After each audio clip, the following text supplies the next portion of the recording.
Surely it couldn't all be over already, could it? Chapter 1. Present Day. September. Blake. Blake wielded his remote at the TV as the opening sequence for Strictly Dancing with Celebs burst onto his screen. Load of rubbish, he muttered darkly, and changed the channel, only to find a Christmas advert in September. The voiceover simpered about family and togetherness, and Blake snorted with exasperation and threw the remote at the TV, where it bounced off, harmlessly. He stomped over to the bar and poured himself a glass of vodka, swirling it around, creating a mini whirlpool at its centre. He stared at it for a moment, imagining a tiny version of himself drowning in it. Then he tilted the glass back with one quick motion and swallowed it all in one gulp. He winced at the rawness in his throat and poured some more, clumsily tilting the vodka bottle and sloshing the liquid over the sides, where it pooled onto the coffee table. He returned to his seat and leaned over the table, sifting through the pile of papers in front of him.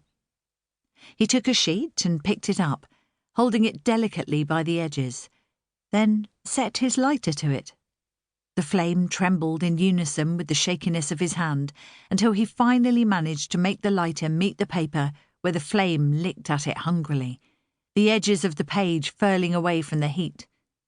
He didn't let go until the flame had eaten up the words, "Decree Absolute," and only dropped the page into the empty ice bucket when the heat seared at his fingers.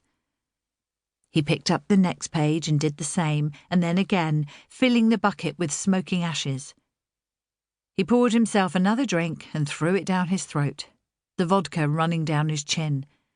His hands left ashen smudges around the glass and the bottle, but he couldn't feel the burning in his fingertips anymore, which he took to be a good sign.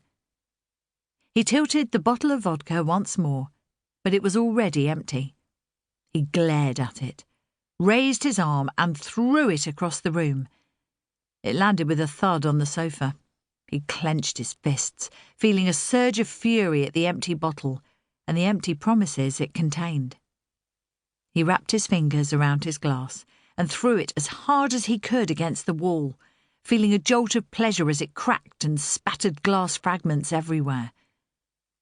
He got up and stood over the remains of the glass, grinding the fragments into the carpet with the toe of his shoe.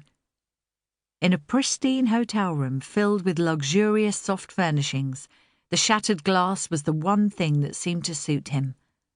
He felt broken and jagged, a jumble of mistakes and sharp edges that nobody should get too close to, lest they snag something on him. He swung round unsteadily and grabbed a chair by the legs. This was going to be fun. December.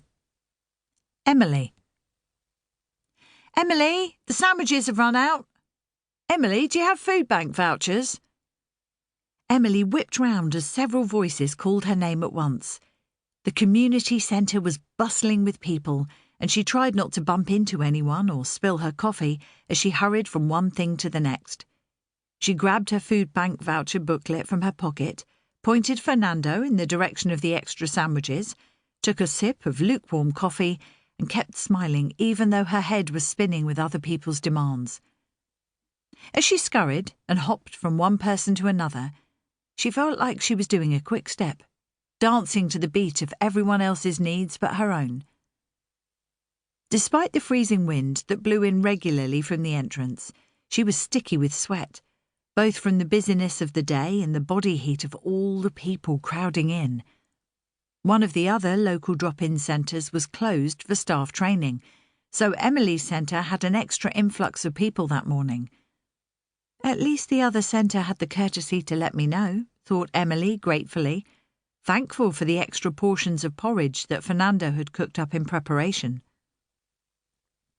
She was already on her third cup of coffee, and it was only 9 a.m. She could feel the caffeine jangling in her veins, giving her a slight head buzz and a jittery feeling in her legs. She needed that extra energy after Rocky had kept her up all night, singing.